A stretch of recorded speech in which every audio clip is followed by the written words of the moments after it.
কোভিশিল্ডের প্রভাবে হতে পারে মারাত্মক রোগ ব্যাধির আক্রমণ, কপালে চিন্তার ভাঁজ। করোনা ভাইরাসের প্রভাব প্রায় মুছে গিয়েছে বললেই চলে। 2020 সাল থেকে যার আক্রমণে গোটা দেশ সহ পৃথিবী উত্তাল হয়ে গিয়েছিল। তবে কয়েক মাস বাদেই সেই আক্রমণ রুখতে নানা গবেষণার মাধ্যমে কোভিশিল্ড নামক এক ভ্যাকসিনের আবিষ্কার হয়েছিল এবং সেই ভ্যাকসিন গ্রহণ করেছে দেশের অধিকাংশ নাগরিক। তবে প্রথম অবস্থায় এই ভ্যাকসিনের ট্রায়াল চলাকালীন নানা সাইড এফেক্টের কথা শোনা গিয়েছিল।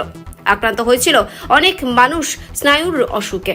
তবে সেই সমস্ত কিছু পরোয়া না করেই তারপরে নানা পরীক্ষা নিরীক্ষার মাধ্যমে এই ভ্যাকসিনকেই গ্রহণযোগ্য বলে বিবেচনা করে দেওয়া হচ্ছে অধিকাংশ মানুষের শরীরে। তবে এত সময় পরেও এর প্রভাব পড়বে শরীরে?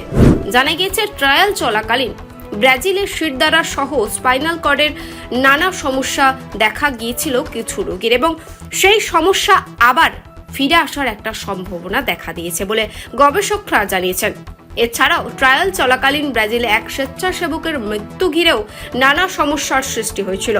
তারপর ব্রাজিলে তা কিছুদিনের জন্য বন্ধও করে দিয়েছিল। তবে এই আতঙ্ক আবারও ফিরতে চলেছে মানুষের মনে।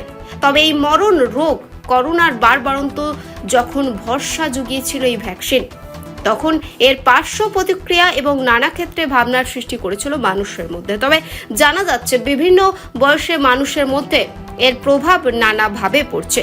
অল্প বয়সীদের মধ্যে মস্তিষ্কের রক্ত জমা, হার্টের সমস্যা, ঠিক তেমনই মধ্যবয়স্কদের মধ্যেও খিঁচুনি, দুর্বলতা সহ নানা শারীরিক সমস্যার সৃষ্টি হচ্ছে। তবে এই বিষয়ে নানা পরীক্ষা নিরীক্ষা এখনো চলছে।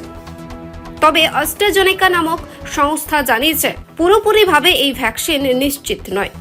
এর যে কিছু ক্ষতিকর প্রভাব রয়েছে তা স্বীকার করেছেন এই নামী গবেষণা সংস্থা। সব মিলিয়ে মানুষের কপালে নতুন করে চিন্তার ভাঁজ সৃষ্টি হয়েছে। Bureau report, JB live news.